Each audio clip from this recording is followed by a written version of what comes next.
साथियों, आज के अध्याय में पढ़ने वाले हैं पर्सन को, जिसको डिफाइन किया गया है section 2 sub clause S prevention of money laundering act में। ये डेफिनेशन पढ़ना या ये कंसेप्ट पढ़ना इसलिए जरूरी है कि जब हम आगे पढ़ रहे होंगे या आगे की वीडियो आप देख रहे होंगे तो वहां पर वर्ड आएगा पर्सन बार बार, और आपको अगर कंसेप्ट क्लियर नहीं है और ये वर्ड बार बार आएगा तो आप हमेशा ही मिसलीड होंगे या कंफ्यूज होंगे। तो आप कंफ्यूज ना हो, जिसके लिए अभी आपको पढ़ना जरूरी है कि द वर्ड पर्सन से हमारा क्या मतलब है। क्या पर्सन को पीएमएल एक्ट में डिफाइन किया गया है या पर्सन में सिर्फ कैटेगरी को जो है स्पेसिफिक किया गया है।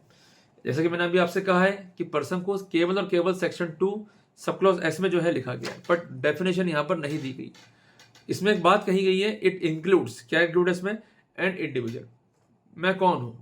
An individual. आप कौन है? An individual. क्योंकि हम नेचुरल हैं और एक लिविंग क्रिएचर हैं या हम होमोसेपियंस हैं। क्लियर है? हमारी जो अथॉरिटी है हम खुद हैं और हमारे पास एक ब्रेन है, एक डेवलप्ड सिस्टम है जिसके तहत हम सुन पा रहे हैं, समझ पा रहे हैं, बोल पा रहे हैं। That's why we are individual, और एवरी इंडिविजुअल जो है वो पर्सन में इंक्लूड है। दूसरा है हिंदू अनडिवाइडेड फैमिली।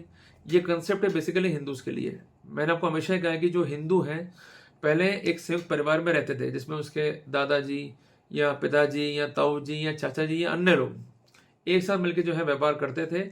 तो ये संयुक्त परिवार ही हिंदू अनडिवाइडेड फैमिली के रूप में जाना जाता है, और ये एचयूएफ जो है इसको भी पर्सन की डेफिनेशन में जो है इंक्लूड किया गया है। तीसरा है a company.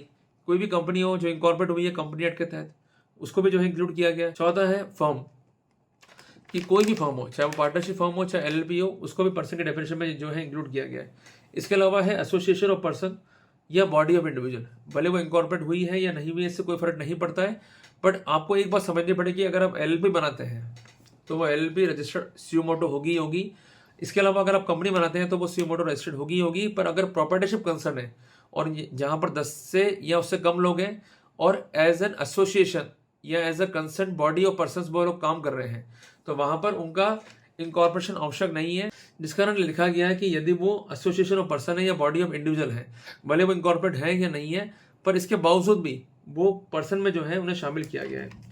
Artificial juristic person not falling within any of the presiding sub clauses, कि जो मैंने आपको अभी क्लासेस बताई हैं, और अगर वो आर्टिफिशियल पर्सन है, भले ही उसमें नहीं आता हो, भले ही वो इनकॉर्पोरेट नहीं हुआ हो, पर एक रिकॉग्नाइज आर्टिफिशियल पर्सन है या एक ज्यूरिस्टिक पर्सन है, तो इस सिनेरियो में उसको भी इस पर्सन की डेफिनेशन में इंक्लूड किया गया है। उदाहरण के लिए गुरु ग्रंथ साहिब जो है, भले वो इनकॉर्पोरेट नहीं है, पर उनको ज्यूरिस्टिक पर्सन मानते हुए एक पर्सन का दर्जा भी दिया गया है और उनका अस्तित्व जो है माना गया है, तो इस कैटेगरी में हम उनको रख सकते हैं। इसके अलावा कोई एजेंसी है या कोई ऑफिस है या कोई ब्रांच है जो कि ओन्ड है या कंट्रोल है by any of the above mentioned authorities in the preceding सब क्लॉजेस, कि जो मैंने अभी सब क्लॉजेस बताए उसमें जो जो अथॉरिटी है, जो ज्यूरिस्टिक पर्सन्स की अथॉरिटी मैंने आपको बताई है, अगर वो कोई ब्रांच को जो है होल्ड कर रही है या उसको रन कर रही है, उसको मैनेज कर रही है या उसको कंट्रोल कर रही है या उसको ओन कर रही है, तो इस सिनेरियो में जो कंसर्न ब्रांचेस हैं जो उन अथॉरिटीज के द्वारा ओन है, कंट्रोल है या उनका मैनेजमेंट जो है वो गवर्न है, तो वो भी ज्यूरिस्टिक पर्सन होने के कारण उस पर्सन शब्द के डेफिनेशन में जो है शामिल की गई है। तो उम्मीद करता हूं कि आपको इस कंसेप्ट ने जो है और अधिक इनलाइटन किया होगा, और जब आप आगे पीएमएल एक्ट को पढ़ रहे होंगे तो आपको ये क्लियर है कि पर्सन में क्या क्या इंक्लूड है। तो हम एक रिवीजन करते हैं, पर्सन में क्या क्या इंक्लूड है। सबसे पहला तो है इंडिविजुअल, जैसे मैं और आप।